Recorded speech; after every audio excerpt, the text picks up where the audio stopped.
Good afternoon, everybody. I'm going to talk about our favorite subject, gamification.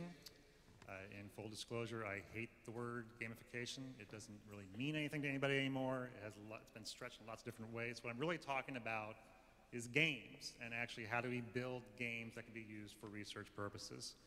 Better yet, we're adding DIY on top of that to mix together some more buzzwords. Just first, a little bit of background of what we do. We started as a games research agency, so doing a lot of work with game publishers, game developers to help them understand their audiences.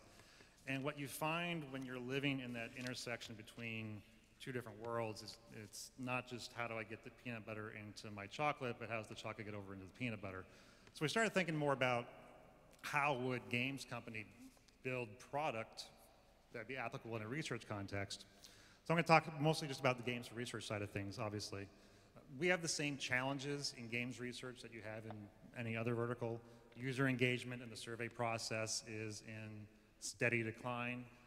It used to be that we could do a survey with gamers who are a very engaged, enthusiastic group and get a 20 or 30% response rate.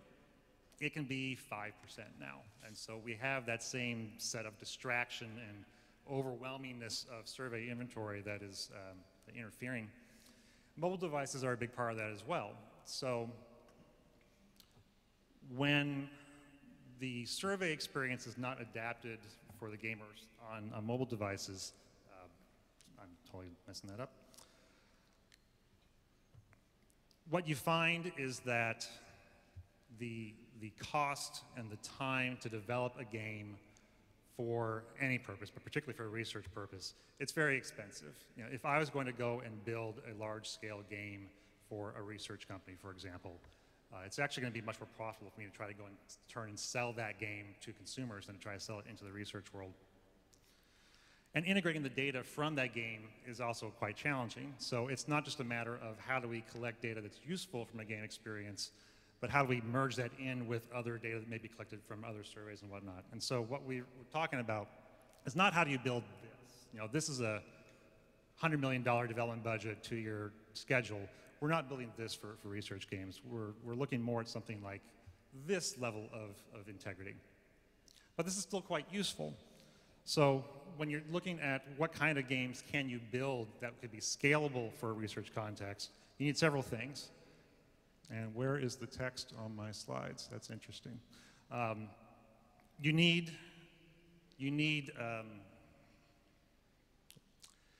You need customizability, so you need off-the-shelf games that can be replicated easily and configured for different scenarios. You need games that can be easily integrated into data collection platforms. You need games that are fast and able to be published very quickly. So our goal is to build a platform that makes it as easy to publish a game for a survey as it is to publish a survey. So this is very frustrating. We want to start with configuring your game. This is not going to help at all. I'm just going to get up on the slides. It's up there now. It's up there now. Thank you. We want to be able to start with configuring a game. So you pick a research scenario such as a max diff or a conjoint or an awareness test. You pick a genre for that particular game that's appropriate for the audience that you're targeting, and you set the options for that game. You then publish that into an integrated survey platform. So we're working directly on the back end with things like Survey Gizmo and other platforms, TBD, where you can then automatically publish the game into your existing survey flow, capture that data on the back end, potentially redirect back and forth to other unsupported platforms, and integrate all that data into the final data set that you're analyzing for your final purposes.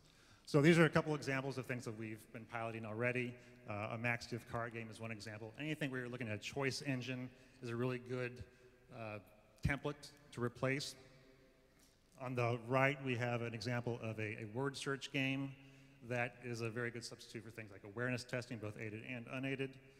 And from a licensing point of view, we want to get out of the business of building custom stuff over and over. We like to get to a flat model where it's either a traditional pay-per-complete or an all-you-can-eat subscription, all-you-can-play subscription that lets you use as much of the library as you like for as many projects as you like.